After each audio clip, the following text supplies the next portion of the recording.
తత్విస్మరణే పరమ వ్యాకులత. గోపికా గీతం. గోపికా గీతం మహాభాగవతంలోని దశమస్కంధంలో రాస పంచాధ్యాయి, అందులో 31వ అధ్యాయం గోపికా గీతం ఆవిష్కరించబడింది. గోపికా గీతం మొత్తం 19 శ్లోకాలు. అందులో శ్రీకృష్ణ తత్వం వ్యాఖ్యానించబడింది. ఇది మనకు 3 అంశాలు తెలుపుతుంది. అవి ఏమంటే భగవతత్వం, జీవుడు భగవంతుని పట్ల ఎలాంటి అనుబంధంతో ఆరాధిస్తున్నాడు, ఆ అనుబంధంతో ఏమి ప్రయోజనం. గోపి అనగా సర్వేంద్రియాలతో ఎవరైతే భగవంతుని ధ్యానిస్తారో వారు గోపికలు. గోపికల భక్తిని మనం తప్పకుండా తెలుసుకోవాలి. భాగవతంలో గొప్ప భక్తులు గోపికలు. నారద మహాముని గోపికా భక్తిని ఆదర్శంగా తీసుకున్నారు. రాధాదేవిని ప్రేమ స్వరూపంగా నారదులు వారు దర్శించారు. తత్విస్మరణే పరమ వ్యాకులత అంటారు నారదులు వారు. శ్రీకృష్ణుని కాసింత మర్చిపోయిన పరమ వ్యాకులత స్థితికి గోపికలు చేరుతారు. గోపికల భక్తి ఏకాంత భక్తి, పరమాత్మ తప్ప అన్యం లేని స్థితి. అది పరాభక్తి, ముఖ్య భక్తి, సిద్ధ భక్తి. ఈ భక్తి వల్ల ఏది లభించదు, ఇది లభిస్తే అన్నీ లభిస్తాయి. స్వయం ఫల రూపాతత్వ యదా వ్రజ గోపికానం అని నారదులు వారు అన్నారు. రాధాదేవిని కుసుమ సరోవరం వద్ద ధ్యానించి నారద భక్తి సూత్రాలు రచించారు. ఒక పర్యాయము ఉద్ధవుడు కూడా వారికి నమస్కరించాడు. వ్రజనంద గోపకాంతుల పాదధూళికి నమస్కారం. ఎందుకంటే వారి యొక్క హరికథాగానం ముల్లోకాన్ని పవిత్రం చేస్తుంది. అదే ఉద్గీతం, అది సామగానం. వేద ప్రకారం ఉద్గీతం అంటే సామగానం. అందుకే మనిషికి రసం వాక్, వాక్కుకి రసం రుక్, రుక్కుకి రసం సామం, సామానికి రసం ఉద్గీతం. అది ఏ సామగానం యొక్క స్థితి, ప్రణవం యొక్క స్థితి. ఎలుగెత్తి గానం చేయుట ఉద్గీతం. గోపకాంతికలు ఉద్గీతం వారు పాడిన ప్రేమ పాట ముల్లోకాల్ని పవిత్రం చేస్తుంది.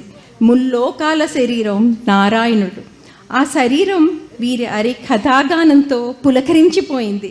ఆ పులకరింతతో 3 లోకాలు ఆనందించాయి, పవిత్రం అయ్యాయి. అంటే వారిని పాడిన గీతం విన్న వెంటే మనలోని 3 లోకాలు పవిత్రం అవుతాయి. అంటే మనలో ఉన్న స్థూల సూక్ష్మ కారణ శరీరాలు పవిత్రం అవుతాయి. త్రికరణాలంటే మనస్సు, మాట, శరీరం కూడా శుద్ధమవుతాయి. ఈ త్రికరణాలు శుద్ధమవటమే ఆధ్యాత్మిక సాధన. ఈ త్రికరణాలు శుద్ధి చేయగల శక్తి ఆ గోపకాంతలు పాడిన గీతంకి ఉంది. కాబట్టి వారు పాడిన ఉద్గీతమే గోపికా గీతం. ఇది వినే ముందు వారి పాదరేణువులకు నమస్కారం చేసుకుందాం. గోపికలు రాధాదేవి అనుగ్రహంతో కృష్ణ దర్శన లాలసతో ఇక్కడ పాడుతున్నారు. ఇది కనకమంజరి ఛందస్సు వృత్తంలో రచించబడింది. శాస్త్రం ఓంకారంతో కానీ జయశబ్దంతో ప్రారంభించాలని పెద్దలు చెప్తారు.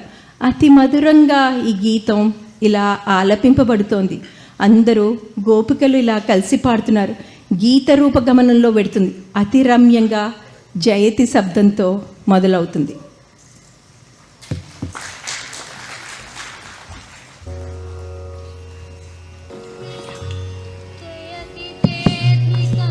జన్మనావ్రజః శ్రయత ఇందిరా శశ్వదత్రహి దయిత దృశ్యతాం దిక్షు తావకస్త్వయి ధృతాసవస్త్వాం విచిన్వతే. హే నందవ్రజానందన, నీ వల్లే ఈ నందవ్రజం గొప్పగా ప్రకాశిస్తోంది. నీ అవతరణ వల్ల మరింత భాసిస్తోంది.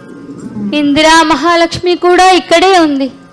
హే దయిత, నీ వలన ఎన్నో భోగభాగ్యాలను అనుభవించాం. కానీ ఇప్పుడు నీకోసమే, నీ దర్శన లాలసతో ఈ వ్రజమంతా దిక్కులేని వారమై నలుదిక్కులా తిరుగుతున్నాం స్వామి. నీ దర్శన భాగ్యం కలిగించవా? మా ఆర్తి తెలుసుకోవా? సఖి, నాకిప్పుడు కన్నయ్య కన్నులు, ఆ చూపులు బాగా గుర్తుకొస్తున్నాయి. హే కమలాక్ష, నీ కన్నులు, ఆ చూపులు నన్ను బాగా తప్పింపజేస్తున్నాయి.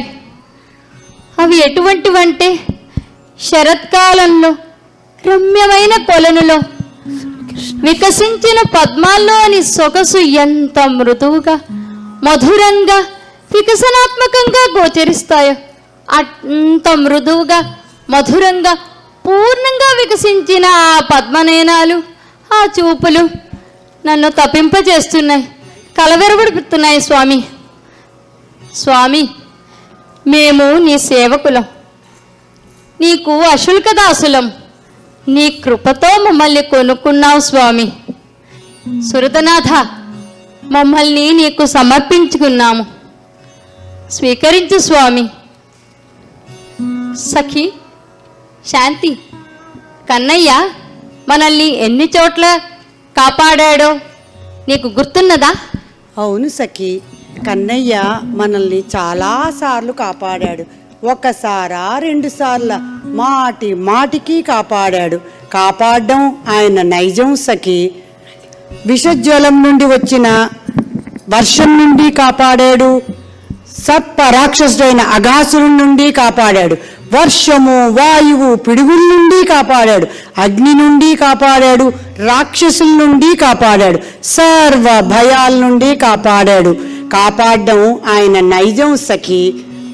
పుట్టినప్పుడే ఐశ్వర్యం ఇచ్చాడు, రక్షణ ఇచ్చాడు, అడగకుండానే స్పృహని ఇచ్చాడు. ఇవి మాకు చాలవు స్వామి. మాకు నీ దర్శన భాగ్యం కావాలయ్యా. మేము భగవద్ దర్శన లాలసులం. నీ దర్శనం కోసమని ఈ అడవిలో రాత్రివేళ ఇల్లు విడిచి అందరినీ విడిచి వేచి ఉన్నాము స్వామి. సఖి, కమలనాథుని యొక్క ముఖారవిందం వర్ణించవా? హే వీర, పద్మము వలె వికసించిన నీ ముఖము ఎంతో సుందరమైనది. నీ వారికి కలిగే స్మయము, పొగరు, ఇంకా ఎన్నో మనోవికారాలు ఆ పద్మవదనము చూసినప్పుడు, ఆ చిరునవ్వు చూసినప్పుడు అన్నీ తొలగిపోతాయి. అటువంటి దరహాస ముఖము మాకు చూపించవా? ఈ వ్రజభూమి ఆర్తి తీర్చవా స్వామి? విరచితాభయం వృష్ణిధుర్యతే చరణమీయుషాం సంసృతేర్భయాత్ కరసరోరుహం కాంతకామదం శిరసి ధేహినః శ్రీకరగ్రహం శిరసి ధేహినః శ్రీకరగ్రహం. హే విష్ణుధర్య, ఆ చెయ్యి ఏది స్వామి? ఇందరికీ అభయమునిచ్చే ఆ చెయ్యి, నీ చరణాలను ఆశ్రయించిన సంసార భీతులకు అభయమునిచ్చే ఆ చెయ్యి, ఇందిరా మహాలక్ష్మిని చేపట్టిన ఆ హస్తము ఒక్కసారి మా శిరస్సుపై ఉంచి అనుగ్రహించవా స్వామి? అభయం ఇవ్వవా స్వామి? మా ఆర్తిని తీర్చు స్వామి. సఖి రాజేశ్వరి, అదిగో చూసావా కన్నయ్య పాదాలు, అడుగులు నీకేమనిపిస్తున్నాయి? ముకుందా, హృదయంపై నీ పాదాన్ని పెట్టవయ్యా. మా శిరస్సుపై నీ అమృత హస్తాన్ని ఉంచు. మేము నీ పాదదాసులం. మా కళ్ళకి నవ్వే నీ ముఖాన్ని చూపించు స్వామి. మీ పాదపద్మాలు ఎటువంటివంటే లక్ష్మీదేవి అక్కడ కూర్చుని ఉంటుందిట. అటువంటి నీ పాదపద్మాన్ని మా హృదయంపై పెట్టి మా అజ్ఞానాన్ని తొలగించవయ్యా. మా హృదయం గట్టిది పెట్టనంటావేమో స్వామి. గడ్డి మీద నడిచి విషపు పాపుల తలగల మీద నడిచిన ఆ పాదం ఆ మాత్రం చెయ్యదా ఏమి? నీ హృదయం మా హృదయంపై నీ పాదం పెట్టి మా అజ్ఞానాన్ని తొలగించు స్వామి. సఖి కల్పనాదేవి, స్వామి యొక్క వాక్కుల గురించి వర్ణించవా? అలాగే సఖి. స్వామి, మమ్మల్ని జయించావు పరమాత్మ. నీ నుంచి వచ్చే వాక్కులు 3 రకాలు. వల్గు వాక్యయ, గలగలగల మాట్లాడే వాక్కులు, మధురయ గిరా, ఇంకా ఇంకా వినాలనిపించే వాక్కులు, బుద్ధ మనోజ్ఞయ, సర్వలోకంలోని జ్ఞానులు పండితులు మెచ్చుకోదగ్గ వాకులు.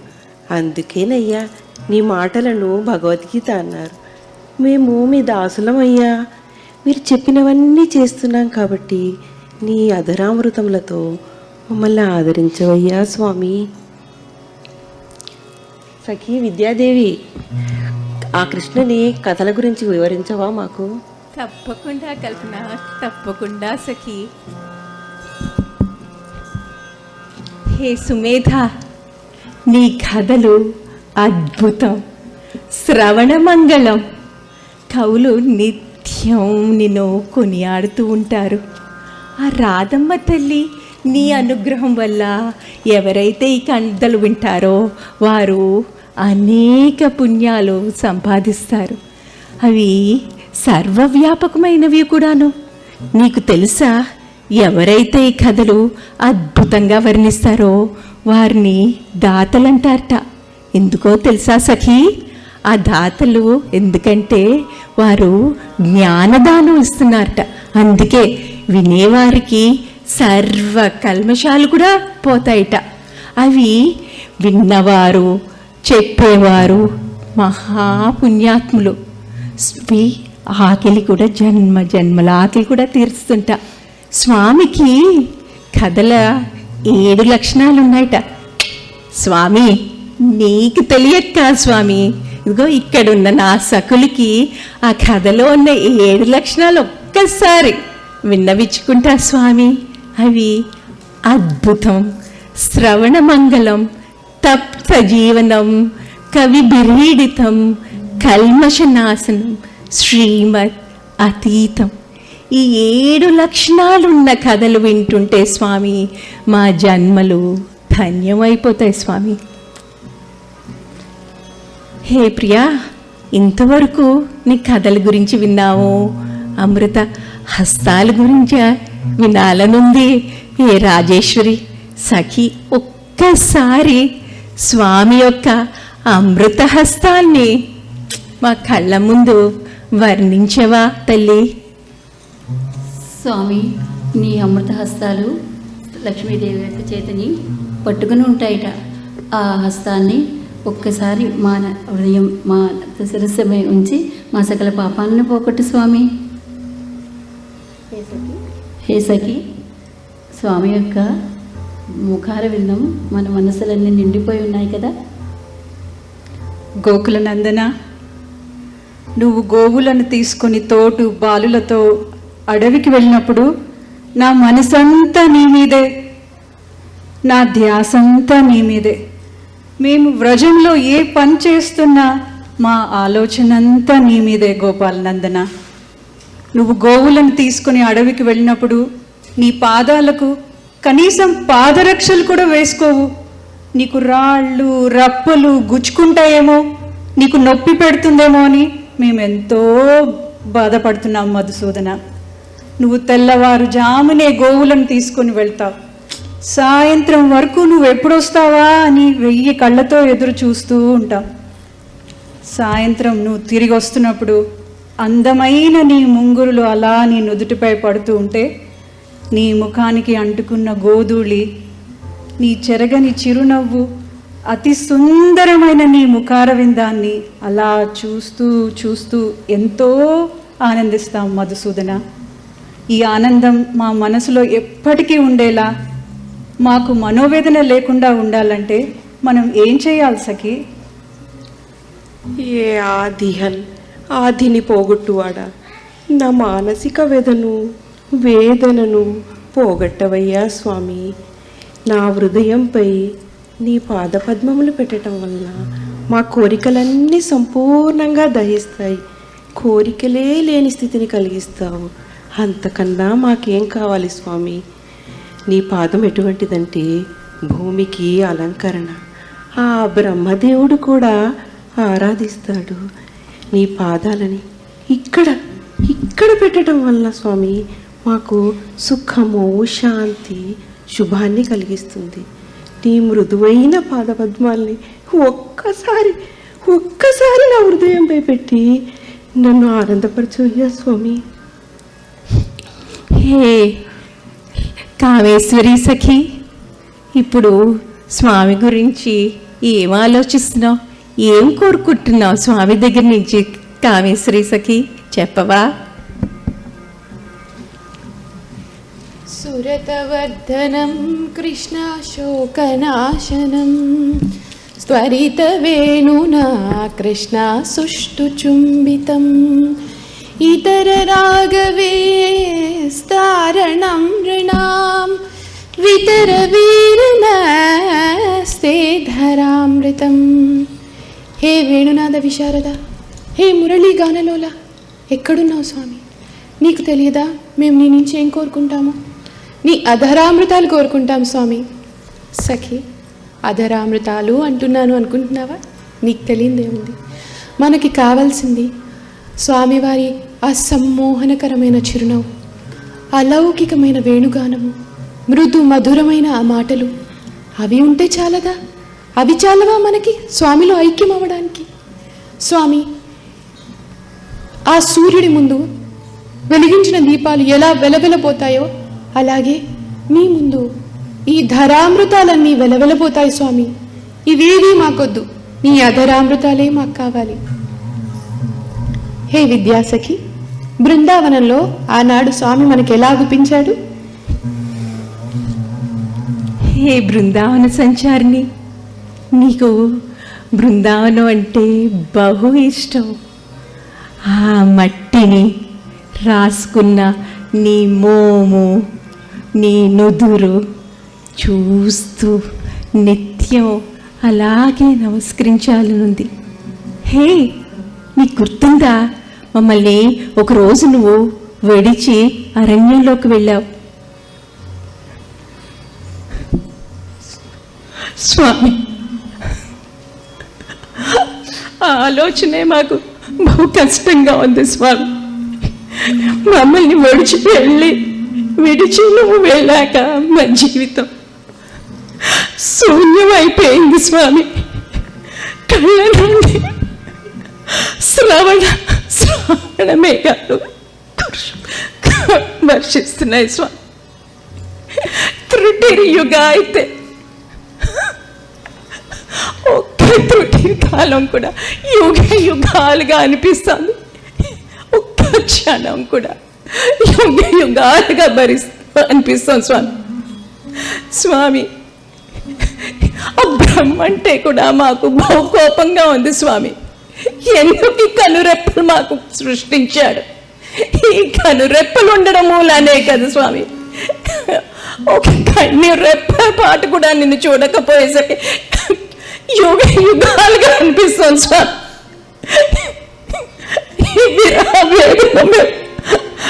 భరించలేకుండా ఉన్నాం స్వామి.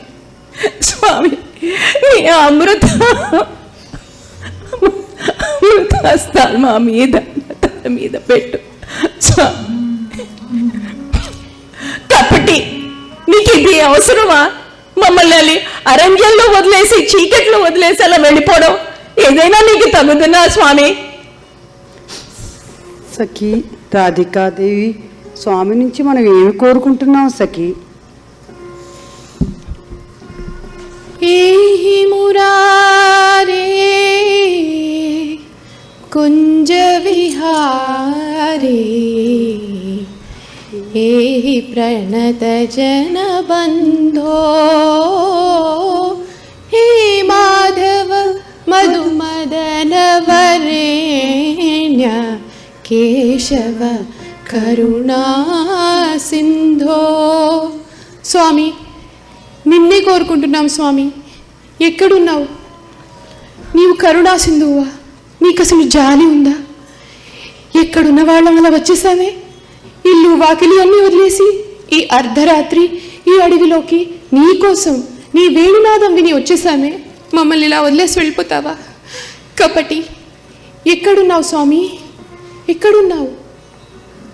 సఖి, స్వామివారి గురించి మరిన్ని విషయాలు చెప్పవా? అలాగే సఖి. స్వామి, నీ చూపులు, నీ నవ్వు, లక్ష్మీ నివాసమైన నీ వక్షస్థలం కోసం తపిస్తున్నామయ్యా మేము.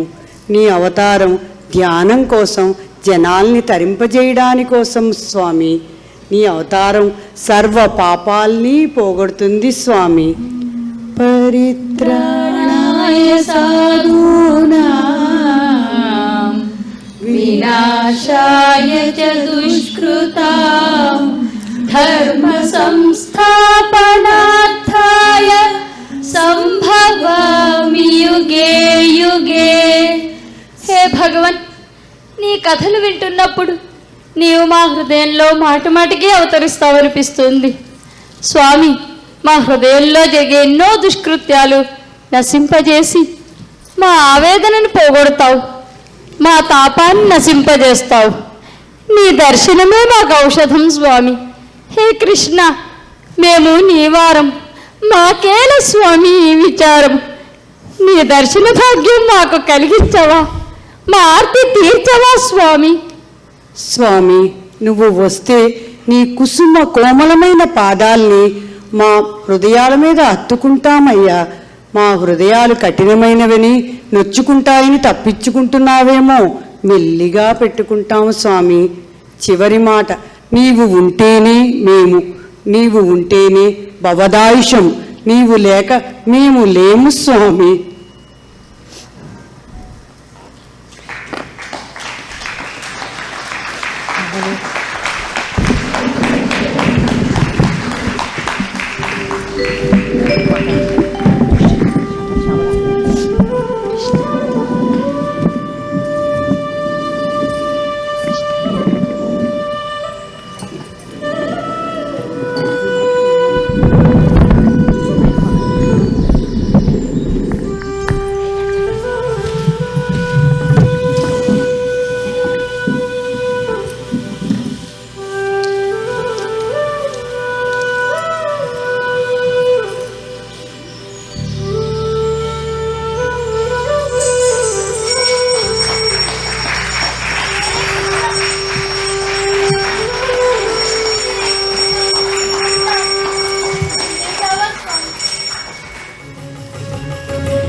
మాధురి ఈ నాటకం నేను రాశానని చెప్పింది.